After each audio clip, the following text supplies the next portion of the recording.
Saya Ayus Purwaji. Saya adalah penulis untuk pameran Arak-Arak, Midnight Haze, and the Drifting Clocks. Pameran ini menampilkan satu seniman dari Jogja yang bernama Jompet Kuswidananto. Jompet Kuswidananto ini adalah seorang seniman senior yang dalam pameran kali ini dia menampilkan 21 karya yang pembuatannya itu terentang dari tahun 2001 sampai 2025. Jadi pameran ini cukup signifikan karena dia merangkum perjalanan karya Mas Jompet Kuswidananto selama 24 tahun. Pameran ini memiliki 5 fase, 5 pembabakan cerita, dan salah satu babak yang dimunculkan dalam pameran ini adalah mengenai narasi perjuangan dan kepahlawanan di Surabaya. Jadi ada satu karya berupa bendera gitu ya yang merespon langsung posisi ruang pamer yang terletak di Pasar Tunjungan lantai 3 yang berhadapan langsung dengan Hotel Majapahit, di mana dulu terjadi proses peristiwa perbaikan bendera Belanda di tahun di tanggal 19 September 1945.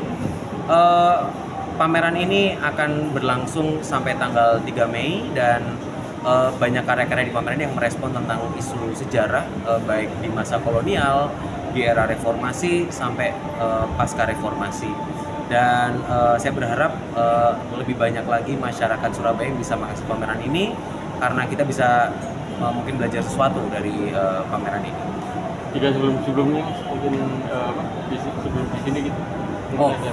Ya, jadi pameran ini adalah satu rangkaian yang disebut sebagai Road to Arjok. Jadi Arjok sendiri adalah pameran seni rupa besar tahunan yang ada di Jogja, dan pameran ini merupakan semacam teaser atau undangan begitu ya dari Arjok untuk mengundang teman-teman Surabaya nanti bisa hadir ke dalam pameran Arjok di Jogja pada bulan Juni 2025. Sebelum di sini Road to Arjok terjadi di Jakarta dan kali ini berada di Surabaya. Mengapa teman-teman Arjok memilih untuk di Surabaya? Karena secara demografis pengunjung mereka itu pertama yang terbesar dari Jogja sendiri, yang kedua berasal dari Jakarta, dan yang ketiga berasal dari Surabaya. Gitu kenapa Arjok rupanya ingin kemudian memperluas jangkauan publik agar publik Surabaya lebih mengenal acara Arjok ini. Dan salah satu yang menarik dari pameran ini adalah kemudian tim Arjok memilih Pasar Tunjungan lantai 3 yang sudah lama terbengkalai, yang sudah lama vakum begitu, untuk diaktifasi menjadi ruang pamer.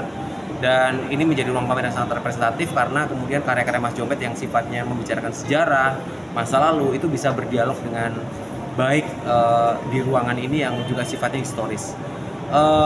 Semoga ruang pamer ini ruang lantai 3 Pasar Tunjungan ini nanti kedepannya juga bisa diaktifasi oleh publik sebagai ruang pamer di masa-masa mendatang. Untuk kedepannya mungkin ada catatan mereka? Ya, jadi setelah pameran Road to Arjok ini, teman-teman Arjok akan mulai menyiapkan pameran gelaran Arjok yang ada di Jogja, yang akan dimulai pada bulan Juni hingga Agustus 2025. Jadi pameran ini sekaligus juga undangan kepada publik Surabaya untuk bisa datang ke Jogja. Mas, harapannya sendiri Mas untuk khusus ini, atau mungkin ada tema sendiri yang dibahas? Ya, oke. Jadi tentu saja saya sebagai warga lokal gitu, saya kebetulan terlibat dalam pameran ini karena diajak oleh teman-teman Arjok. Saya pribadi berharap ada lebih banyak ruang pamer alternatif gitu ya yang ada di Surabaya yang itu bisa disupport sama pemerintah, karena bagi kami insan kesenian atau teman-teman khususnya seni rupa itu masih merasa kesulitan atau merasa terbatas untuk mengakses ruang-ruang pamer yang sifatnya proper begitu ya. Jadi kami berharap sekali dukungan dari pemerintah untuk bisa membuka ruang-ruang yang sifatnya mungkin selama ini tidak aktif untuk bisa digunakan, diaktifasi oleh teman-teman seni rupa di Surabaya. Terima kasih.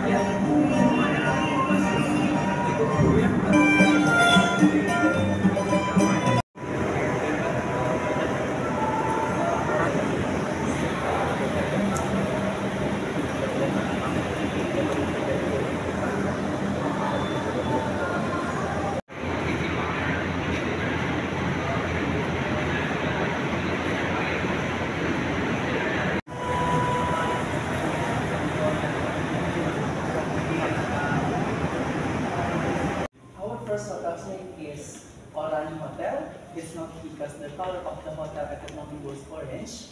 It's because when in the Netherlands occupation, the royal family, the prince name is William van Oranje. So our founder to visit back the Netherlands occupation, he gave our hotels name as Oranje Hotel. So this picture taken between 1911 until 1930 before this lobby was built. This lobby was built as an expanded version of this hotel because the Roman Art Deco style was very popular. Aku sama tim grafik desainku untuk ada dokumentasi foto dan video boleh, untuk di Instagram kita boleh. Thank you.